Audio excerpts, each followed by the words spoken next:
சைவ சமய பெரியோர்களால் திருஞான சம்பந்தர், திருநாவுக்கரசர், சுந்தரர் தேவார பதிகம் பாடப்பெற்ற தலங்கள் பாடல் பெற்ற சிவத்தலங்கள் என்று அழைக்கப்படுகின்றன. தேவார திருமுறைகளின் வரிசைப்படி இரண்டாவது பாடல் பெற்ற தலம் எது என்பது அந்தந்த மண்டலத்தின் நாடு வரிசையை பொறுத்து மாறுபடும். அதன் விவரங்கள் இதோ. 1.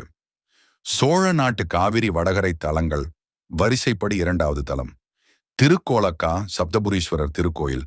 சீர்காழிக்கு மிக அருகிலே அமைந்துள்ள தலம் இது. சிறப்பு: சீர்காழியில் ஞானப்பால் உண்ட திருஞான சம்பந்தர் தாளமிட்டு பாடிய போது அவரது பிஞ்சு கரங்கள் நோகும் என்று கருதி இறைவன் அவருக்கு பொற்றாளம், தங்கத்தாலான தாளம் வழங்கிய தலம் இதுவே. இறைவன் இறைவி, சப்தபுரீஸ்வரர் ஓசை கொடுத்த நாயகி. பலன்: பேச்சுத்திறன் குறைபாடு உள்ளவர்கள் இங்கு வந்து வழிபட்டால் பலன் கிடைக்கும் என்பது நம்பிக்கை. 2.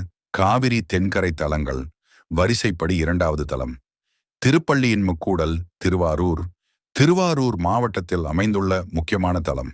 சிறப்பு: இத்தலத்தில் இறைவன் பள்ளியின் முக்கூடநாதர் என்ற பெயரில் அருள்கிறார். திருநாவுக்கரசரால் பாடப்பெற்ற பெருமையுடையது.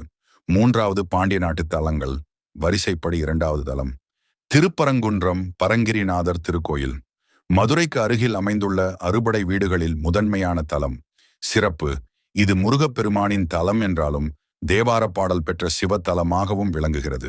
சம்பந்தரும் சுந்தரரும் இத்தலத்தை பாடியுள்ளனர். இறைவன் பரங்கிரிநாதர், சத்தியகிரீஸ்வரர். 4. கொங்கு நாட்டு தலங்கள் வரிசைப்படி இரண்டாவது தலம் திருமுருகன் பூண்டி முருகநாத சுவாமி திருக்கோயில். திருப்பூர் மாவட்டத்தில் அமைந்துள்ளது. சிறப்பு: சுந்தரர் இத்தலத்திற்கு வந்தபோது சிவபெருமான் வேடனூருவில் வந்து சுந்தரரிடம் இருந்த பொருட்களை பறித்து சென்றதாகவும் பின்னர் சுந்தரர் பதிகம் பாட மீண்டும் வழங்கியதாகவும் வரலாறு உண்டு. குறிப்பு: நீங்கள் தேவார திருமுறைகளின் 2ஆம் திருமுறை சம்பந்தர் பாடியது பற்றி தெரிந்து கொள்ள விரும்பினால் அதன் முதல்